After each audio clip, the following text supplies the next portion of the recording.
India Pakistan இடையிலான பேச்சுவார்த்தை ரத்து செய்யப்பட்டது துரதிருஷ்டவசமானது என்று அமெரிக்கா கூறியுள்ளது. அரசின் இந்த முடிவுக்கு காங்கிரஸ் எதிர்ப்பு தெரிவித்துள்ளது. அரசின் முடிவை பாஜக வரவேற்றுள்ளது. இந்தியா பாகிஸ்தான் வெளியுறவு செயலர்களுக்கு இடையில் அடுத்த வாரம் தமிழக மீனவர்களிடம் பறிமுதல் செய்த படகுகளை திருப்பித் தர முடியாது என்று இலங்கை மீன்பிடித்துறை அமைச்சர் ரஜித சேனரத்ன திட்டவட்டமாக தெரிவித்துள்ளார்.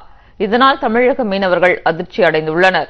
இந்திய கடல் எல்லை இலங்கையில் 100க்கும் அதிகமானோர் கொல்லப்பட்டதாக சொல்லப்படும் இடத்தில் ஆய்வு மேற்கொள்ள இலங்கை அதிகாரிகள் பல நாட்கள் கால அவகாசம் கோரியுள்ளனர். இது குற்றங்களை மூடி மறைக்க கையாளப்படும் யுக்தி என மனித உரிமை அமைப்புகள் கண்டனம் தெரிவித்துள்ளன. இலங்கையின் களவஞ்சி காவல்துறையால் தாக்கப்பட்டவர்களுக்கு நிவாரணம் வழங்கும்படி சென்னை உயர்நீதிமன்றம் பிறப்பித்த உத்தரவை அமல்படுத்த கோரி உத்தப்புரம் கிராம மக்கள் மதுரை மாவட்ட ஆட்சியர் அலுவலகத்தை முற்றுகையிட்டனர். மதுரை மாவட்டத்தில் உள்ள சர்ச்சைக்குரிய பகுதியாக திமுக ஆட்சியில்தான் ஆசிரியர் காலி பணியிடங்கள் அதிக அளவில் நிரப்பப்பட்டது என முன்னாள் அமைச்சர் பெரிய கருப்பன் பெருமிதத்துடன் கூறினார்.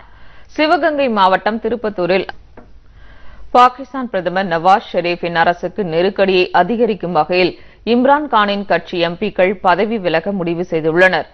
நாடாளுமன்ற தேர்தலில் மீண்டும் தலைப்புச் செய்திகள்.